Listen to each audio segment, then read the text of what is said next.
माता च पार्वती देवी पिता देवो महेश्वर बान्धवा सर्वजन्तुश्च स्वदेश वनत्रयम् भन्ने हाम्रो नाथहरूको मान्यता अनुसार र देशीय अरूहरूले पनि जोगीसँग नसोध्नु घर भन्ने पनि चलन छ।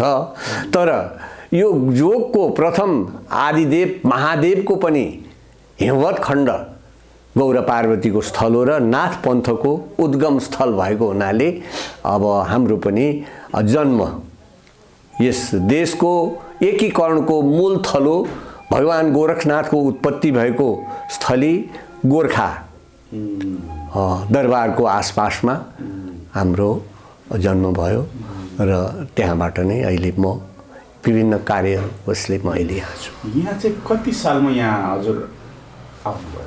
अब यसमा हाम्रो आते जाते त धेरै पहिलेबाट नै भइरहन्थ्यो। मेरो पूजनीय गुरु महाराज योगी नरहरिनाथले यहाँ एउटा कोटी होम गर्नुभयो र योभन्दा पहिला यहाँ सिद्धहरू हुनुहुन्थ्यो।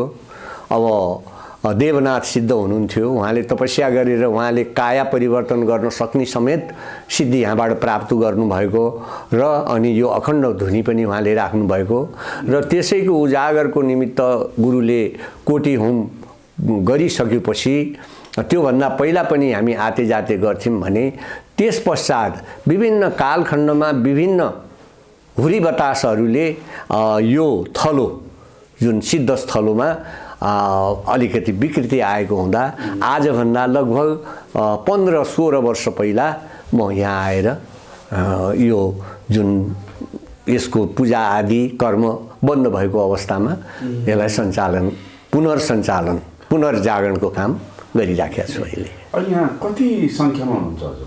यो हाम्रो चाहिँ के छ त भन्दाखेरि स्थायी रूपले 3 जना 4 जना 5 जनासम्म चाहिँ हामी 3 जना त अखण्ड पुजारी गौसेवक र भण्डारी यो 3 रूपले र 4-5 जना हामी अखण्ड रहन्छौँ र त्यसपछि अरू कुनै दिन 50 जना हुनुहुन्छ, कोही दिन 100 जना हुनुहुन्छ, कोही दिन 5-7 जना हुनुहुन्छ।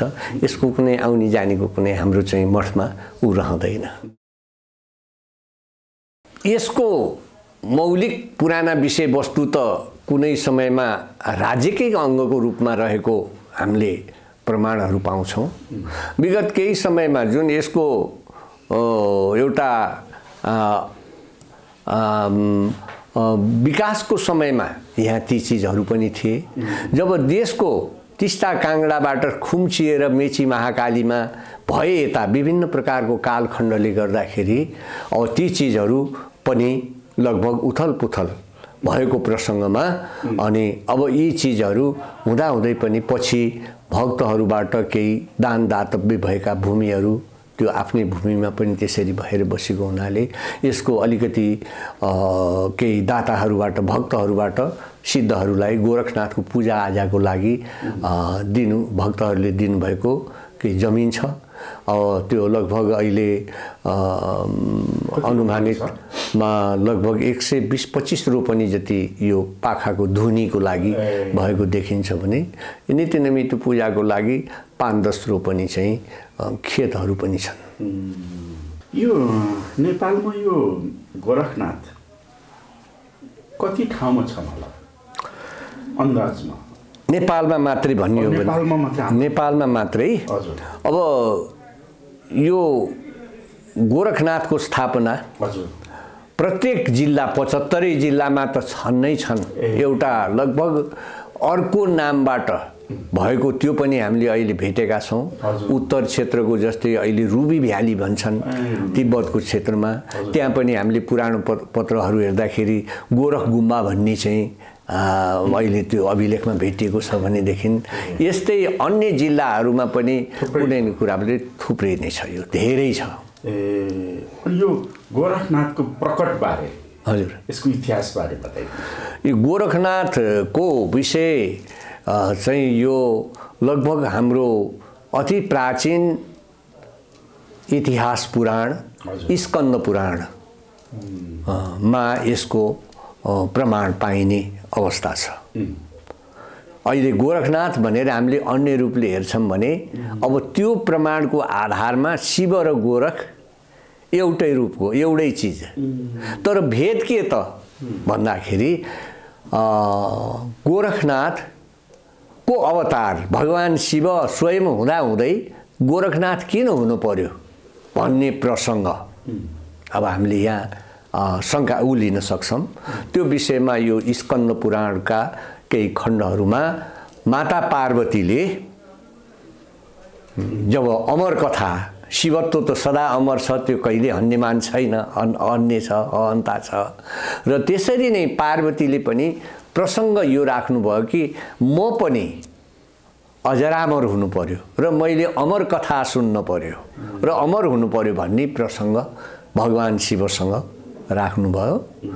त्यो राखेको प्रसङ्गमा कैलाशबाट यो लोकालोक भनिएको छ। त्यहाँ लोकालोक भनेको हाल काश्मीरको अमरनाथ गुफामा समुद्रको सतह, तेजोमय संसार, तेजोमय संसारबाट जलामय संसार, जलामय संसारबाट सगरमाथा, सगरमाथाबाट गौरी शङ्कर, गौरी शङ्करमा भगवान शिवको स्वयम्भू स्वरूप अर्धनारेश्वर। किन पिताले मात्रै जन्म दिन सक्नुहुन्न, माता पनि चाहियो, माताले मात्रै हुँदैन पिता पनि चाहियो। त्यही रूपले चाहिँ अर्धनारेश्वर गौरी शङ्करको चाहिँ स्वयम्भू त्यहाँबाट भइसकेपछि अब सृष्टि विस्तारको निमित्त कैलाशमा भगवान शिवले जानुभयो। किनकि त्यो खोचर प्रदेश 12 कोश 18 कोसको चाहिँ चौडामा अहिले पनि त्यहाँको कैलाशको मैदान छ। अनि त्यहाँ गएर जब विस्तार भइसकेपछि त्यो पानीको सतह अमरनाथमा पुगिसकेपछि अनि पार्वतीले शिवसँग अमर कथा सुन्ने प्रसङ्ग राख्नु भएको प्रसङ्गमा अमर कथा सुनाउनलाई अनि भगवान शिव र पार्वती त्यहाँ गएर अमर कथा सुनाउनु भयो। त्यो सुनाएको प्रसङ्गमा पार्वतीको चाहिँ योग निन्द्रा परेर उहाँ निदाउनु भयो। त्यही निदाएको प्रसङ्गमा एउटा महामत्स्यको पेटमा अहिले बुद्धिस्टहरूले करुणामय भन्नुहुन्छ। अनि मत्स्येन्द्रनाथ, मत्स्येन्द्रनाथ माछाको गर्भमा हुनुहुन्थ्यो पेटमा र त्यो महामत्स्यले मत्स्येन्द्रनाथको तेजोभार सहन गर्न नसकेर जब त्यो अमर कथा सुनेको चाहिँ अमरनाथको गुफाको किनारमा मुख माछाले जब खोल्यो अनि मत्स्येन्द्रनाथ आएर त्यहाँ अनि अमर कथा सुन्न थाल्नुभयो। अमर कथा सुनिसकिसकेपछि अनि सुनाइसक्नु भएपछि भगवानले आफ्नो ध्यानबाट नेत्र खोलेर हेर्नुहुन्छ। पार्वती सुतिरहनु भएको छ, उता एउटा बच्चाको रूपमा मत्स्येन्द्रनाथ अहिले करुणामय भनौँ, बुद्ध मार्गबाट त्यो भनिन्छ। करुणामय चाहिँ त्यहाँ बालक रूपमा चाहिँ त्यहाँ देखिनु भएपछि बच्चा तिमी कुन जन्मको कुन कर्मको फलले अनि यहाँ यसरी आइपुग्यौ भन्ने प्रसङ्ग शिवले प्रश्न गर्नुहुँदा यो म केही पनि जान्दिनँ, यो हजुर नै जान्नुहुन्छ, मलाई थाहा छैन प्रभु भन्दाखेरि अनायास भगवान शिवले यो संसार मानवहरू आफू ज्ञान विहीन भएर अनि दुःखको सागरमा भुलिने छन्, तिनीहरूलाई मुक्तिको लागि अथवा योगको ज्ञान गुरु शिष्य परम्पराले योगको ज्ञान चलाउनु भनेर उहाँलाई चाहिँ आज्ञा भएपछि फेरि त्यो बालक स्वरूपमा उहाँले भन्नुभयो प्रभु म यो केही पनि जान्दिनँ, म त्यो शिष्य भने पनि जान्दिनँ, तर त्यो शिष्यको रूपमा हजुर नै मलाई चाहिन्छ, हजुर नै शिष्य भएको अवस्थामा म अनि त्यो चिज गर्न सक्छु भनेपछि तथास्तु गरेर अनि शिव पार्वती कैलाश सवारी भयो। कैलाशमा गइसकेपछि शक्तिलाई त अहङ्कार हुन्छ, पार्वतीले म त अमर छु भन्ने चाहिँ ठानेर भगवान शिव तपाईँ त मलाई छोड्नै सक्नुहुन्न, अहङ्कारी मान्छेले म भनेको छ, म भन्ने चिज त शरीर होइन। अनि त्यो शक्तिले जब म भनिसकेपछि पार्वतीलाई कुनै हालतले पनि सम्झाउँदाखेरि उहाँले नसम्झिसकेपछि अनि अब उनलाई सम्झाउनको निमित्त अब त्यसमा हाम्रो गुरुले पनि एउटा श्लोक लेख्नु भएको छ, स्कन्द पुराणमा पनि छ। अनि एक दिन पार्वतीलाई मर्त्यमण्डलको भ्रमण गर्न जाउँ भनेर अनि उहाँलाई लिएर जानुभयो। उहाँलाई तिमी भन्दा उहाँले भन्नुभयो मेरै पछि लाग्छ भनेर, जुन पार्वतीको घमण्ड तोड्नको निमित्त उहाँ त व्यापक चराचरमा सबैमा वहीँ हुनुहुन्छ र त्यो बुझाउनको निमित्त मर्त्यमण्डल घुम्नको निमित्त जब निस्किनुभयो। अब त्यसमा के भनिएको छ भने कैलाश शैलस्य समीप एव दक्षे सुपक्षे किल गोरखाख्य धर्मावती तीर पवित्र कूटे कैलाश कूटेव गुहा गभीरा श्री गोरक्ष गुहा भव्या कैलाशात् पूर्व दक्षिणे। कैलाश पर्वतको पूर्व दक्षिणमा त्यो गोरक्ष पर्वत गोरक्ष पर्वत त्यहाँ छ र त्यहाँ श्री गोरक्ष अनि वैशाखी शिव पूर्णिमा तिथि बरे बारे शिवे मङ्गले लोकानुग्रह विग्रहो शिव गुरुर गोरक्षनाथो भवत्। अनि भगवान गोरक्ष शिवले नै एक रूप पार्वतीसँग र अर्को स्वरूप अवधूत स्वरूप चाहिँ मायाको रूपमा पार्वती सहित र माया रहित रूपमा चाहिँ गोरखनाथको अवतार लिएर गोर्खाको श्रीनाथ कोट भन्ने ठाउँमा उहाँले अवतरण गर्नु भइसकेपछि अनि पार्वतीलाई लगेर यहाँ एउटा गोरखनाथ बस्नुहुन्छ तपस्या गर्नुभएको छ। अब उहाँलाई त ज्ञान दिलाउनु पर्ने थियो बस्नुहुन्छ र त्यहाँ गएर घुमेर आऊ भन्दाखेरि अनि पार्वती त अहङ्कारी हुनुहुन्थ्यो शक्ति त अहङ्कारी नै हुन्छ।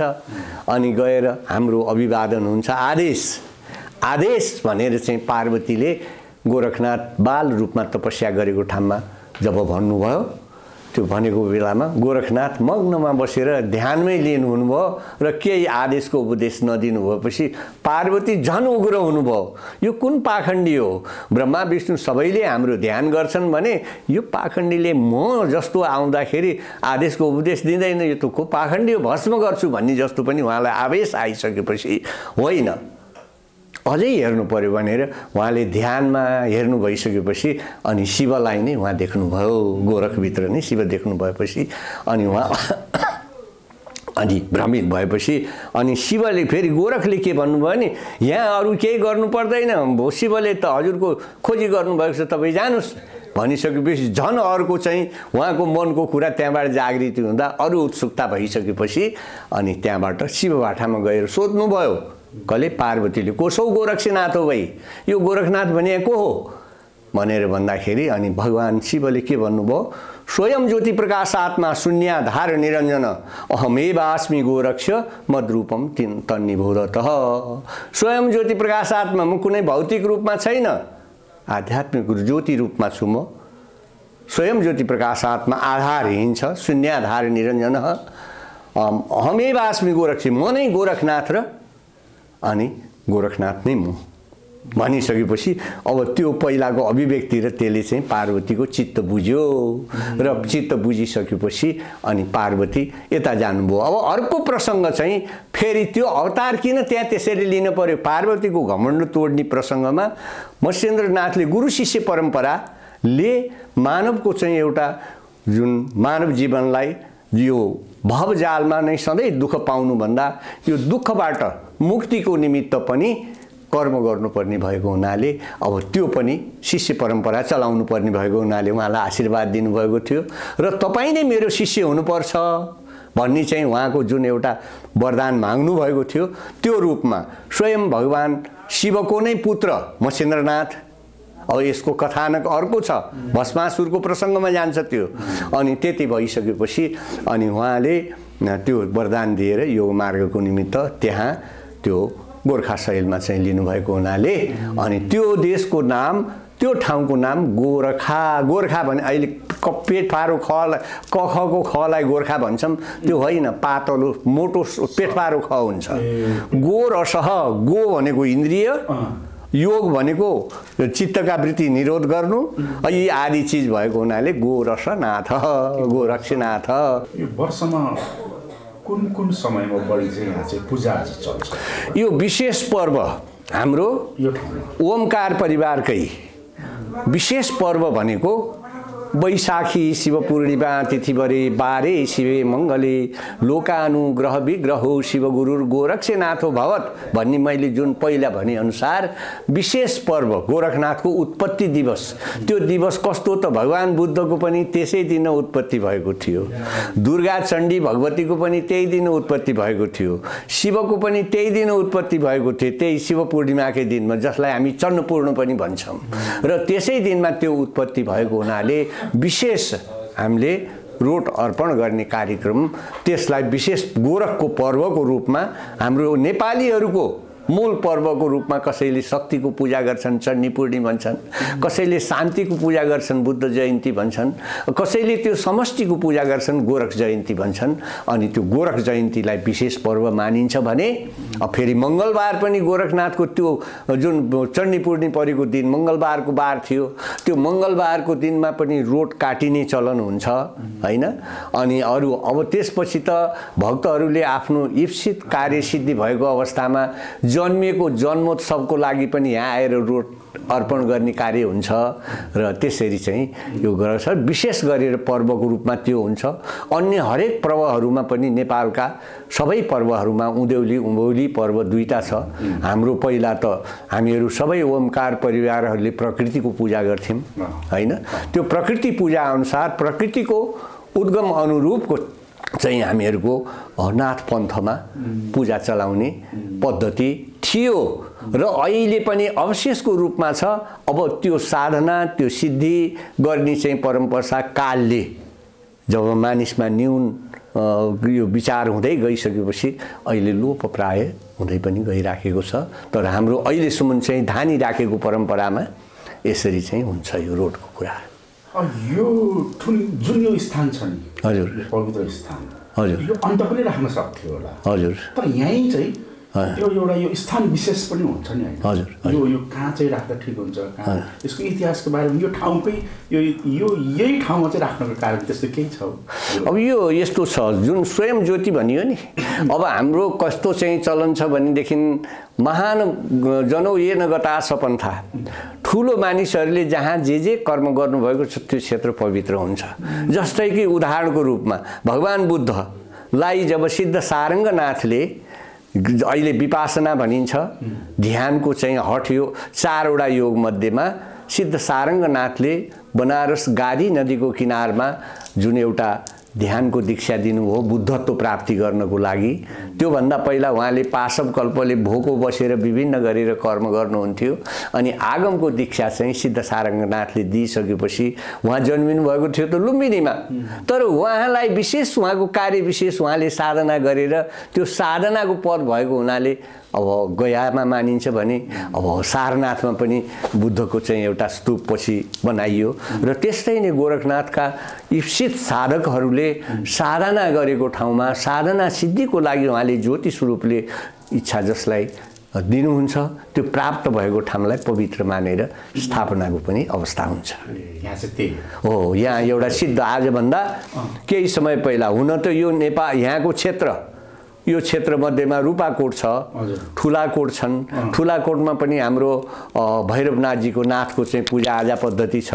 भैरवनाथलाई पनि हामीले शिवको 3 रूप मध्येमा के अरे अन्तिम महाकाल रूप अथवा तामस रूपमा भैरवलाई लिइन्छ भने सात्विक रूपमा रुद्र के अरे उस रूपलाई राजस रूपमा रुद्रलाई लिइन्छ भने शान्ति रूपमा शिवलाई लिइन्छौँ नि। हो त्यसरी नै त्यो रौद्र रूपको रूपमा अथवा वीर रूपको रूपमा ठुलाकोटमा अब यता माथि हाम्रो रूपाकोटमा र यो अझै ठुलाकोटको प्रसङ्ग हो भनेदेखि त त्यो त अझै छिपेको छ।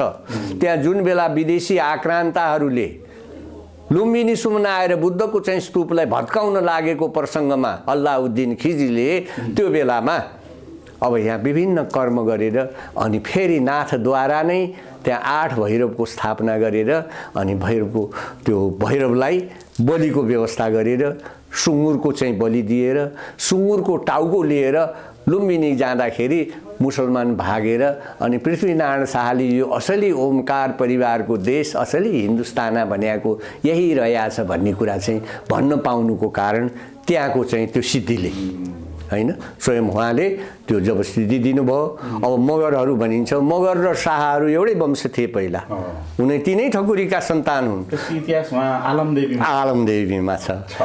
हो हो अनि त्यो चाहिँ भएको हुनाले अनि त्यो बेलामा ती ठकुरीहरूले सुँगुर चढाएर सुँगुरको टाउको लिएर अगाडि गएपछि अनि त्यो त्यहाँबाट फेरि त्यो ठुला कोटको मान्यता भएर 8वटा कोट थिए त्यहाँ। पहिला राज परिवारको कुल पूजा चाहिँ त्यहाँ आलमदेवीमा गर्थ्यो भन्ने कुरा हुन्थ्यो हो। आलमदेवी, आलमबाट नै विभिन्न 8 टीका भए मगर वंश। कान्छो गादी भनेको गोर्खा, त्यहाँ खड्गा मगरले राज्य गर्थे हैन।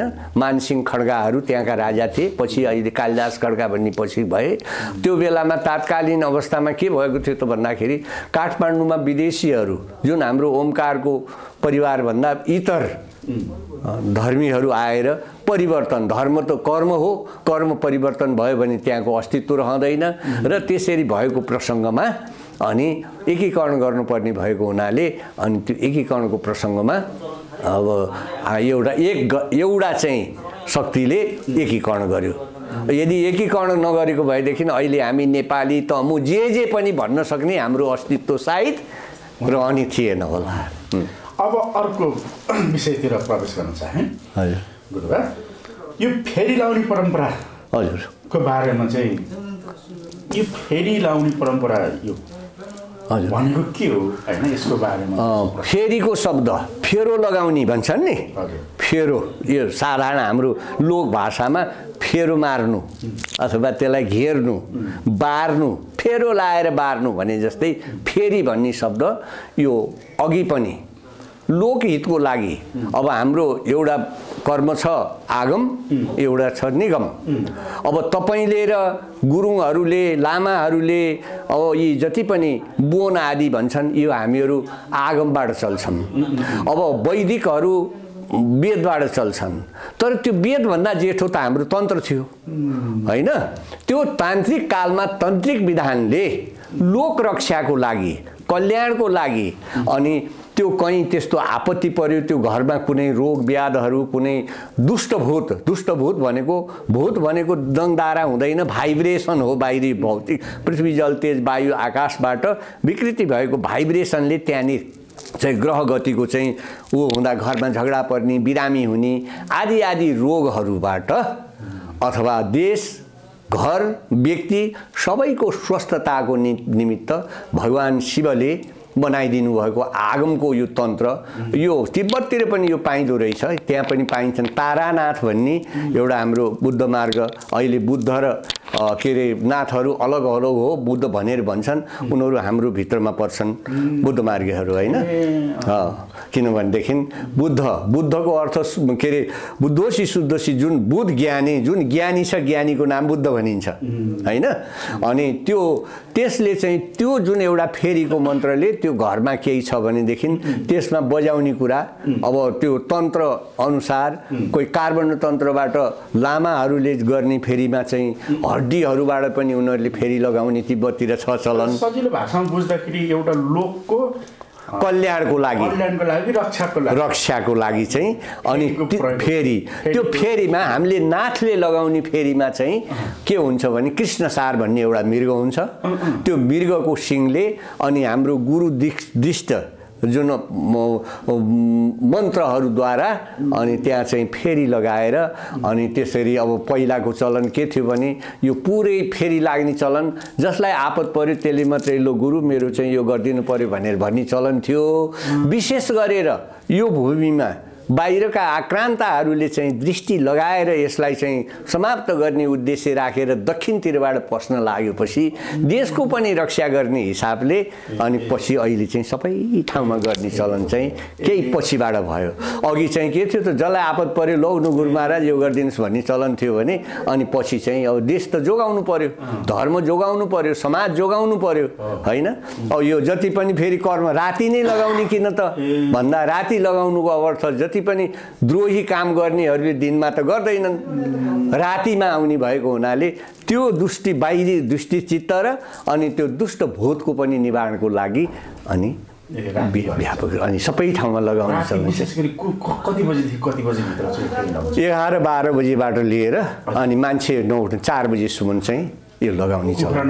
कुखुरा नबास्दासम्म। अनि त्यसमा प्रयोग हुने त्यो बजाउने बाजा त्यसलाई भनिन्छ, त्यसलाई श्रृङ्गीनाद है।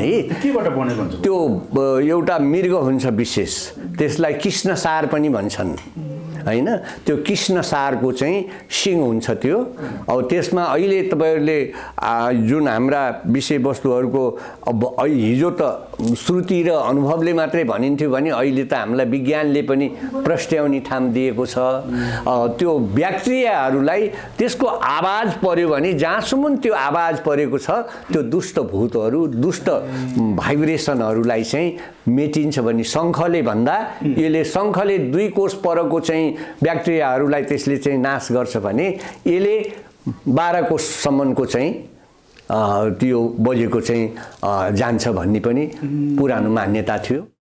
यो फेरी लाउने परम्परा र नेपाल एकीकरणसँग चाहिँ के सम्बन्ध रहेको छ? यो फेरी लाउने प्रसंगमा अब हाम्रो यो दक्षिण एसिया अहिले जुन भारतवर्ष भनौं अथवा दक्षिण एसिया भनौं अथवा हिन्दुस्तान भनौं हैन ब्रह्मपुत्रदेखि यता र सिन्धुदेखि यता हिमालयदेखि मुनिको यो भूभाग दक्षिण एसिया अहिले हिन्दू भन्छन् यो हिन्दू भन्ने कुरा अर्कै चीज हो मैले बुझ्दाखेरि किनभने हिमालय समारभ्य यावदिन्दु सरोवरम तम देव निर्मितम देशम हिन्दुस्तानम प्रत्यक्षते हामी ऊर्ध्वमूलमत शाखा भनेर भन्ने एउटा सूत्र आउँछ।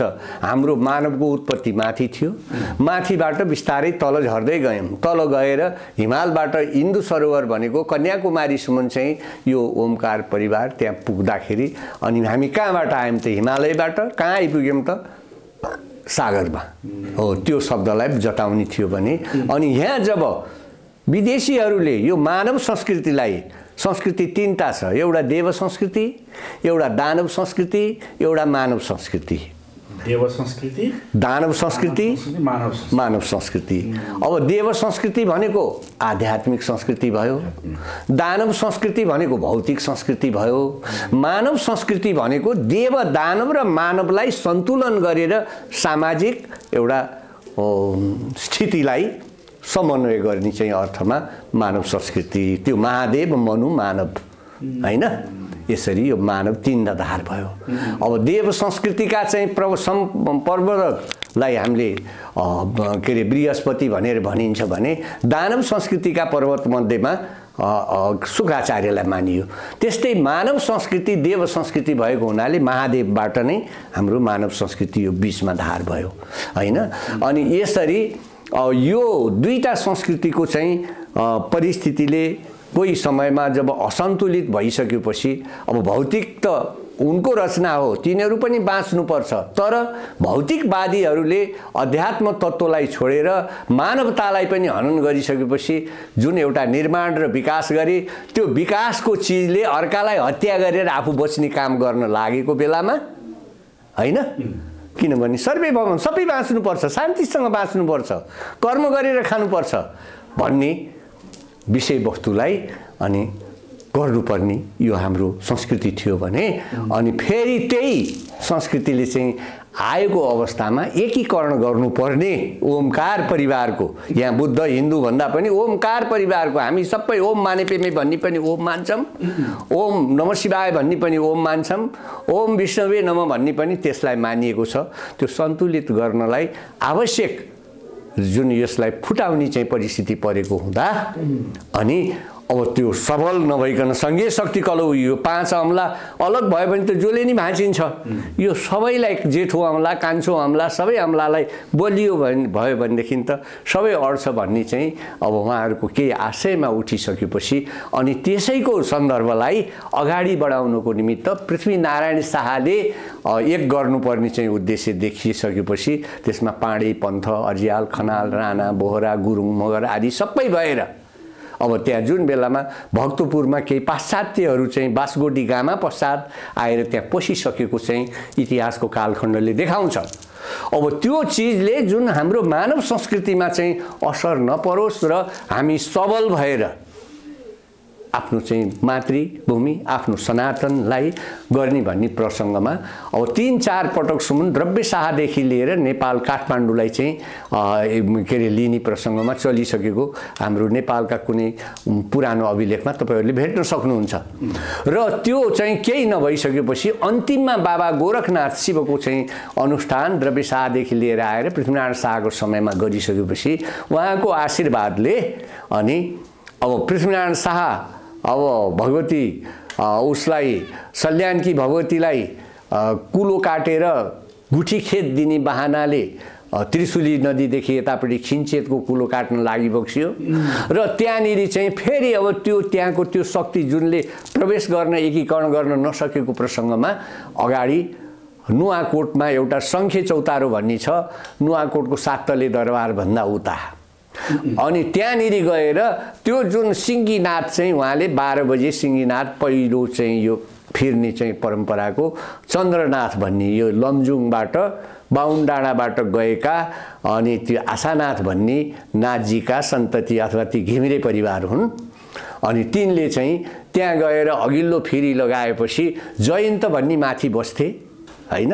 अनि अरू कहाँ कस्तो छन् भन्ने कुरा त्यहाँ फेरि लगाइसकेपछि बल्ल त्यो प्रभावले पृथ्वीनारायण शाहले अनि नुवाकोटलाई चाहिँ एकीकरण गरिसकेपछि अनि त्यसपछि चाहिँ अघि गोरखको चाहिँ शक्ति अनि त्यो गोरखलाई जगाउँदै हिँड्ने फेरि लगाउँदै हिँड्ने पछि चाहिँ गोर्खा सेनाहरू जाने हैन गरेर चाहिँ त्यहाँबाटै व्यापक भएर यो टिस्टा काङ्गडासम्म पुग्यो, टिस्टासम्म पुग्यो, तलसम्म पुग्यो। त्यही प्रसङ्गमा त्यहाँ अहिले पनि त्यो चिजहरूको चाहिँ अवशेष अघि यहाँले प्रश्न गर्नुभयो गोरखनाथ कहाँ छन् त भन्दा यत्र तत्र सर्वत्र त्यहाँ स्थापना गरेको परिस्थिति छ। अनि यो फेरि लाउन चाहिँ कसले पाउँछन् विधि विधान छ? यो कसले पाउने नपाउने हुन्छ? त्यो फेरि भन्ने कुरा यो आगमको तन्त्र भएको हुनाले हैन। आगम विद्यामा जस्तै कि हाम्रो नाथहरूमा पहिला यो दर्शनी नै भएको हुनुपर्छ हैन र दर्शनीमा पनि दीक्षित भएर विधि विधान पुगेको हुनुपर्छ हैन। किन मन्त्र त बुझ्नु पर्यो नि, लड्न त जाने हतियारै चलाउन जानेन भनेदेखि ऊ आफै मर्छ हैन। राति जानु पर्यो, भूत हुन्छ, पिशाच हुन्छ। अहिलेसम्म पनि यहाँहरूलाई यो माथि ठाउँमा गयो भने कुनै ठाउँमा दुष्ट कर्म गर्नेहरू मानिस यो फेरीको मन्त्र र फेरीको आवाज सुन्यो भने त्यो घरमा जान नसकेर उसको तन्त्र मन्त्र ती चाहिँ उ भएको इतिहास प्रत्यक्ष देख्ने अहिले पनि छन्। त्यसो भएको हुनाले त्यो साधना गुरुहरूद्वारा चाहिँ यसलाई सिकेर अनि त्यसको सिद्धि गरेर अनि तिनले जाने चलन थियो।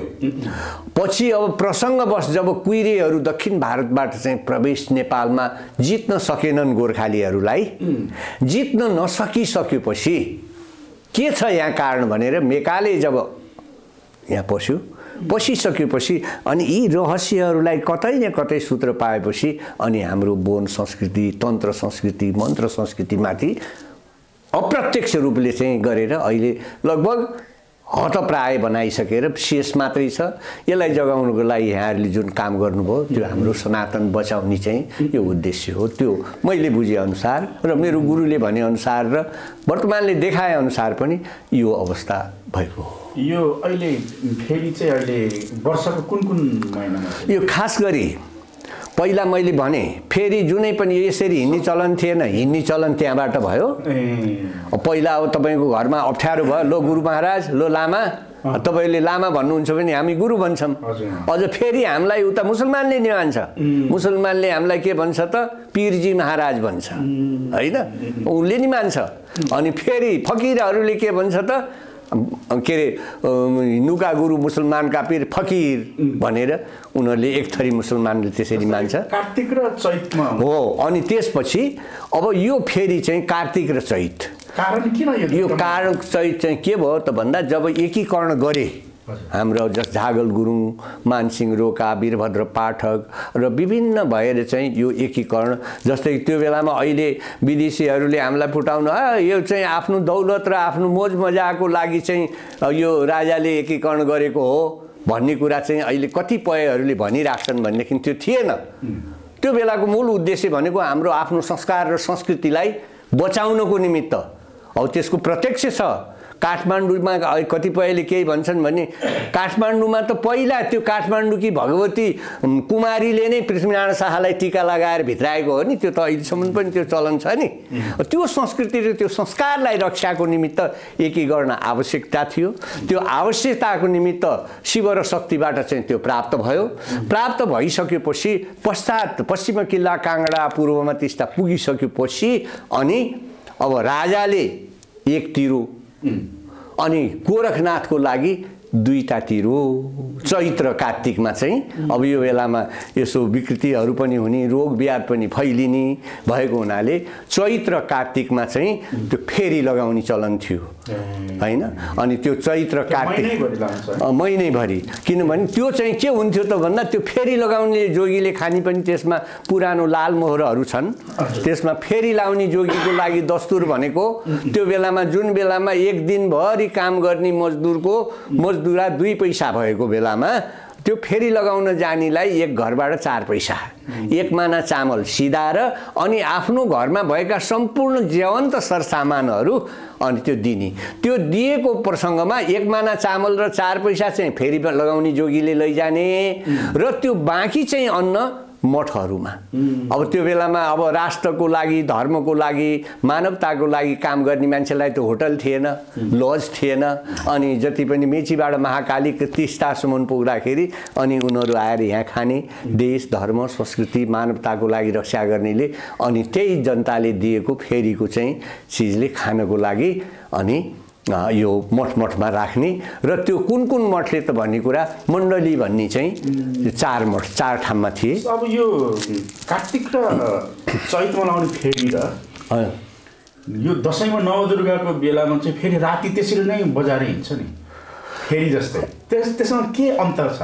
अब त्यो बीचमा केही भिन्नता अथवा केही त्यस्तो केही छ? अब त्यो नवरात्रि भनेको नवरथाभित्र चाहिँ हो बजाउँदै हिँड्छ नि दमा हो। त्यो चाहिँ खास गरी त्यो के हो त भन्दा त्यो नवरात्र भनेको नवरात्रको इतिहास बेग्लै छ। अब त्यसलाई सबै चिज मैले एउटै होइन, अलग छ। त्यो बेलामा शक्तिलाई एउटा हामी स्तुति भन्छौँ नि। कोहीलाई हजुरलाई यहाँ आउँदाखेरि मैले बडो सम्मान गरेँ भने, स्तुति गरेँ भने हजुरको आत्मा आनन्द हुन्छ, खुसी हुनुहुन्छ। हजुरलाई मैले चाहिँ सम्मान गरिनँ भने के हुन्छ त? हजुरले दिनुपर्ने चाहिँ जुन एउटा आध्यात्मिक भौतिक केही चिज पनि तपाईँ हुँदैन। त्यस्तै नै त्यो पराशक्तिलाई पनि हामीले जुन नवरात्रमा चाहिँ अब त्यो शक्तिहरूको चाहिँ जागरणको निमित्त कोटमा भैरवहरूको पूजा, देवीहरूको पूजा, देवताहरूको पूजा हैन। अब यिनीहरू चाहिँ जगाउनको लागि त्यो बजाएर हिँड्ने चलन चाहिँ त्यो त्यसरी हिँड्छ। बस्तीमा हिँडेर बजाउनु हुन्छ हो। अनि त्यो देवीहरूको देवताहरूको भनौँ न, अब तिनीहरूको चाहिँ अब भाषामा अन्तर छ, तर त्यो चिज सबैमा छ। निगम आगम दुईटैमा छ त्यो कुराहरू। अब अर्को प्रसङ्गतिर म जोड्न चाहे, यो रोड भनेको के होला? यो रोड भनेको के हो त भन्दाखेरि शिवलाई, शक्ति भनेको पार्वती भनेको पार्थिव शरीर, शिव भनेको रूपमान चिज होइन, ऊ शक्ति हो, पावर हो होइन। पावरलाई शक्ति नभइकन त्यो पावर पनि अड्ने ठाउँ हुँदैन होइन र। अनि त्यसो भएको हुनाले त्यो शिवलाई शक्तिको अर्पण, विष्णुलाई लक्ष्मीको अर्पण भनेपछि त्रिदेव त्रिशक्ति हैन। त्रिशक्ति अनुसार अहिले यहाँ देख्नुभयो होला, रोडमा देख्नुहुन्छ, त्यहाँ बीचमा हामीले तन्त्रको माध्यमबाट त्यो रोड, अब अघि 10 मानाको मात्रै एउटा रोड हुन्थ्यो है। अब हाम्रो उत्तराखण्ड धान चामल कम हुने, खेती कम हुने, कुनै प्रसङ्गमा जस्तै कि सेनाले 1.25 लाख रोड चढाउने भनेर आपत परेको बेलामा भगवानलाई हे काली हे गोरख हामीलाई चाहिँ रक्षा गरिदिनु होला, हामीलाई शत्रुले मारिसके भनेको प्रसङ्गमा उहाँहरूलाई त्यो शक्ति मिल्यो। अनि उनीहरू त्यो घेराबाट बचेर उनलाई झन् उल्टो चाहिँ लखटेर जित भइसकेपछि त्यो त गर्नु पर्यो। अनि हामी लाख रोड चढाउँछौँ भनेर उनीहरूले आपतको कालमा बोलिहाले। आपतको कालमा बोलिसकेपछि तर पुरा त गर्नु पर्यो। अनि लडाइँ जितेर आइसकिसकेपछि पहिला 10 मानाको रोड चढ्थ्यो भनेदेखि अनि पछि त्यो 10 मानाको रोड 1.25 लाख चढाउन त हाम्रो ठाउँमा 10 मानाको रोड एउटा गर्दा 1.25 लाख रोडमा त एउटा फाँटको संसारकोले पुग्दैन। अहिले तराईको चामल आउने चलन थिएन त्यो बेलामा हैन।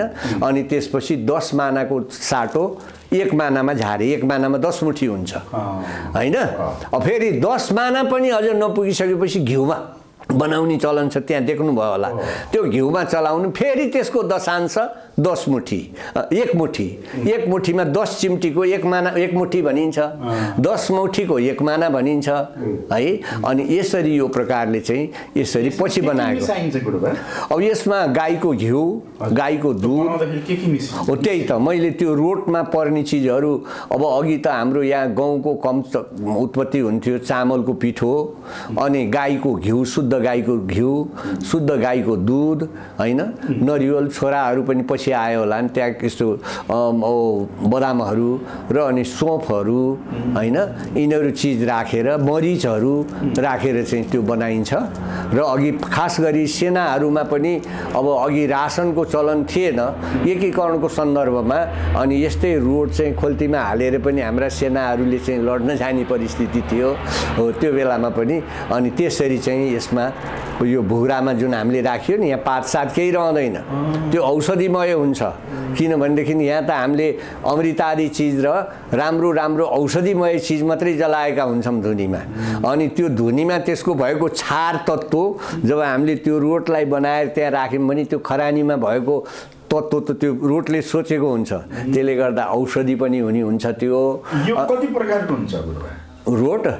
रोट दुई प्रकार, अब 3 प्रकारको। एउटा अहिले पछि मानिसहरू अब पुगे, ठुला मानिस भए, कोही जर्नेल भए, कर्नेल भए, उनीहरूको स्पी सिद्धि भयो, उनीहरूले विशेष गर्छु भनेर त्यो मान्छेको श्रद्धा भक्ति बढ्ने त हो। अनि यसलाई पक्की रोट भन्ने हुन्छ। त्यसलाई चाहिँ यसरी पहिला पकाएर घिउ र अनि खान्डमा चाहिँ बनाएर चाहिँ बनाउने, त्यसलाई पक्की रोट, त्यो वर्षौं पनि बिग्रिँदैन। अनि त्यसपछि त्यो ताई रोट भन्ने भयो। अनि मूल पहिला हाम्रो चढ्ने चाहिँ भुग्रे रोट, यो भुग्रामा राख्ने चाहिँ रोट 3 प्रकारको हुन्छ। अनि यो रोट कहिलेदेखि चढाउन थाल्यो होला, यसको इतिहासको बारेमा केही थाहा छ त्यस्तो? यो शिवलाई शक्तिको अर्पण त्यो अनादिकालको चाहिँ परिस्थिति हो हैन। र यो पहिला नै त्यो एकीकरण भन्दा पहिला पनि हाम्रो शिवलाई शक्ति चढाउने आगममा थियो। कुन बारमा चाहिँ चढाइन्छ? यो मङ्गलबार, मैले अघि नै भने मङ्गलबार भनेको भगवान शिव गोरखनाथको उत्पत्ति चाहिँ मङ्गलबारको दिनमा गोर्खा शिखरमा श्रीनाथकोट भन्ने ठाउँमा, त्यहाँ गुरुङ्गामहरू छन्। अहिले पुरानो जुन गोरख बहादुर पल्टनको चाहिँ साधना गरेको ठाउँ पनि त्यहाँ छ। गोर्खाभन्दा पहिला, लमजुङको राईनासभन्दा पहिला गोरखनाथको चाहिँ मूल पहिलो सृष्टिको आदिमा उत्पत्ति भएको थलो त्यो। र त्यसै भएर त्यही मङ्गलबारलाई लिएर चाहिँ हामीले विशेष रोट चढाउने। अब अरू बेलामा पछि अब जब ईप्सित कार्य भएपछि त दैनिक पूजा भयो, त्रिकाल पूजा भयो हैन। त्रिकाल पूजाको लागि व्यवस्था थियो। अब अहिले त प्राय गरेर हाम्रा पुरातात्विक विषय वस्तुहरूलाई विदेशीको इसारामा यसलाई विभाजित भएको छ। भूमिको अस्तित्वलाई यिनीहरूले चाहिँ अपमानित गरे। हिजो जति पनि देवदेवताको लागि हाम्रो भूमिको चाहिँ दान गर्ने र त्यो भूमिबाट भएको चिजले हाम्रो समयअनुसारको कर्म चल्थ्यो भने त्यो भूमि पनि अहिले अपहरण हुँदै जाँदाखेरि अहिलेको भाउ उसले गर्दाखेरि त्यहाँबाट पनि रुकी अवस्था छ। यो अन्तिम सासको बारेमा हो, अन्तिम सास जब गुरु योगी नरहरिनाथको अनि जुन यो ब्रह्मलीन हुने अवस्थामा उहाँले उहाँको सास निक्लिँदै आवाज निक्लिँदै उहाँले तिमी यो अधिराज्यको सबै ठाउँमा चाहिँ घुम्नु हो, यहाँबाट काङ्गडासम्म जानु, यहाँबाट दार्जिलिङसम्म जानु। र दार्जिलिङमा त हामीले केही पहिला अब यो भन्न मिल्ने कुरा छैन, त्यहाँ गोर्खाल्यान्ड जागेको थियो। पछि नेपालीहरूको दुर्भाग्यले अहिले त्यो अर्कै छ, त्यो हामीले बुझिआछौँ नभनौँ। र यसले गर्दा अन्तिम अवस्थामा अब किनभने बाह्य चिजले आँखा छोपिदिन्छन्, त्यो आँखाको धमिलो हिँडाउनको लागि तिमीले हिमाली हुलाकको काम गर्ने भनेर अन्तिममा भन्नुभएको हुनाले अहिले यहाँ बसे पनि म मृगस्थली नि जान्छु, तल नि जान्छु।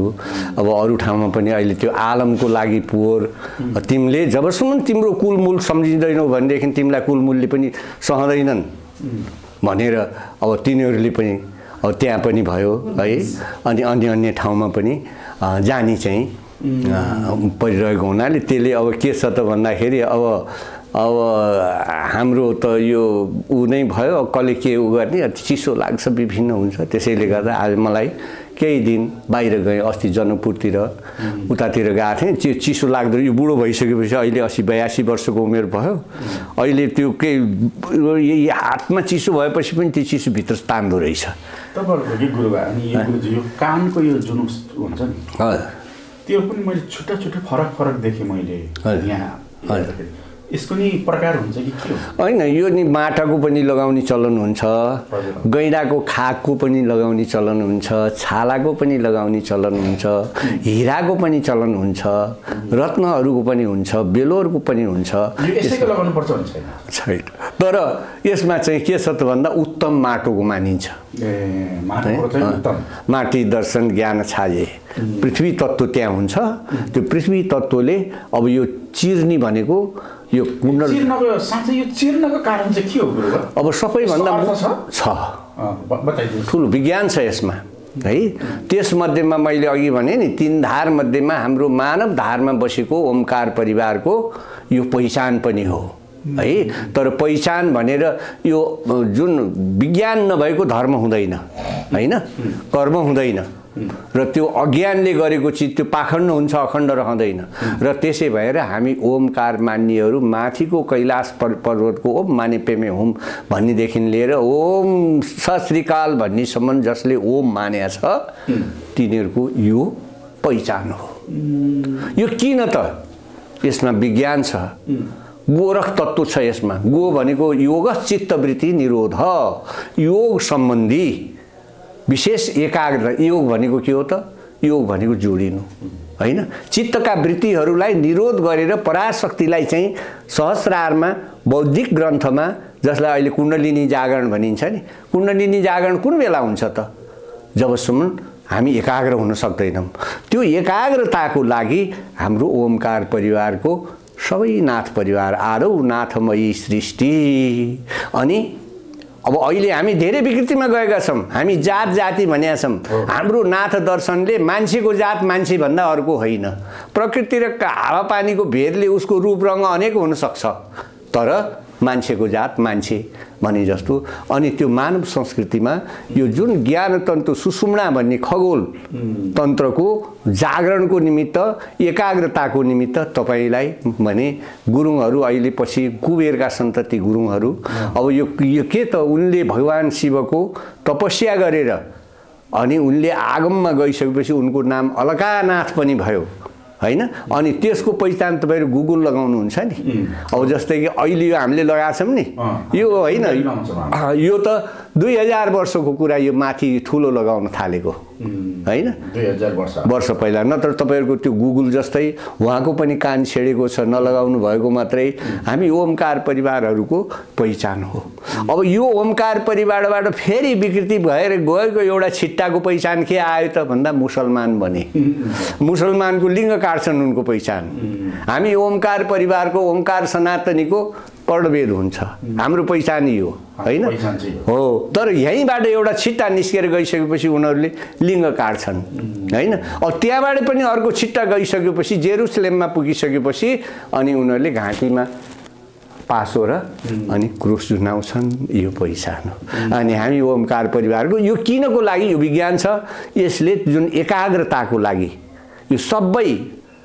सबैको चाहिँ पहिला गर्ने चलन थियो अहिले ब्राह्मण भनेर यिनीहरुले अलिकति कुबाटो हिनेका छन् अहिले राक्षस बाटोमा हिनेका छन् यिनीहरुले ब्रह्मत्व छैन यिनीहरुसँग फुटाउने र भट्काउने भन्दा काम गरेका छैनन् र त्यो उनीहरुले पनि त्यो त्यहाँ जाँदाखेरि के थियो त भन्दाखेरि साधनाको व्रतको बाटोमा जाँदा त्यो जनै हाल्नु भन्दा पहिला यो कान छेडेर कमलु अनि पहेँलो लुगा झोली लिएर जाने भनेको नाथ बनाएको थियो नाथ भनेको अर्थ के हो त भन्दा मेरो बाउ छ आमा छ परम्परा छ धर्म छ संस्कृति छ भन्नुको अर्थ नाथ बाउको नि थाहा छैन आमाको नि थाहा छैन परम्परा पनि थाहा छैन त्यसलाई अनाथ भन्छन् र त्यो पहिचानको निमित्त पनि हामी ओमकार परिवारहरुको अहिले त फुटाइदियो बुद्ध अर्को हिन्दू अर्को भन्छ हो त तपाईको मनले मान्छ किनभनेदेखि त्यो फटाले नवम अवतार भनेको चीज मेटाउस् न भगवान बुद्ध त नवम अवतार हो नि हैन र यस्तो चाहिँ अब उनीहरुले एउटा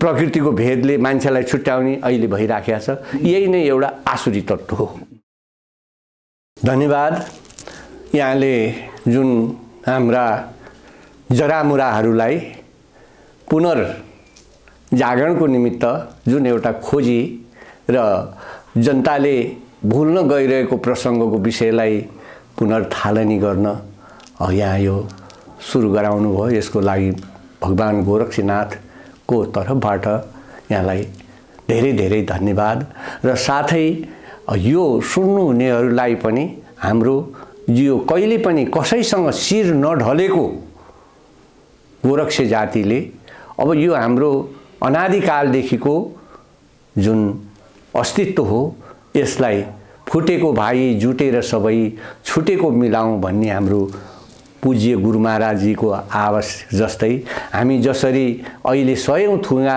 भनेको ठाउँमा एक थुङ्गा पनि नरहने काम भइरहेको छ, ती सबै हाम्रा ओमकार परिवारहरूको सनातन धर्म र सनातन कर्म र आफ्नो राष्ट्रिय अस्मिता चाहिँ बचाउने काम सबैको रगतमा जागोस् र ती अमर पुर्खाहरूले कसैको सामुन्ने पनि हाम्रो नझुकेको शिर अहिले झुक्नुपर्ने अवस्था जस्तो चाहिँ आएको सन्दर्भमा हाम्रो हिमाल जस्तो शिर सम्पूर्ण ओमकार र नेपाली परिवारहरूले जाने रूपमा चाहिँ हामी हात फुटेर होइन जुट्ने अवस्था र जननी जन्मभूमिको लागि चाहिँ गर्नुहुन्छ भन्ने एउटा मेरो भावना सहित सबैलाई यो सुन्नुहुनेलाई मेरो धन्यवाद र यो कर्म गर्नुहुनेले पनि अहिले जुन लिनुभएको छ उहाँको लागि पनि भगवान गोरक्षनाथजीले यस्ता सम्पूर्ण हाम्रा लोपोन्मुख भएका चिजहरू प्रकाशमा आएर त्यसले पुनर्फल दिने काम रहोस् भन्ने भावना राख्दै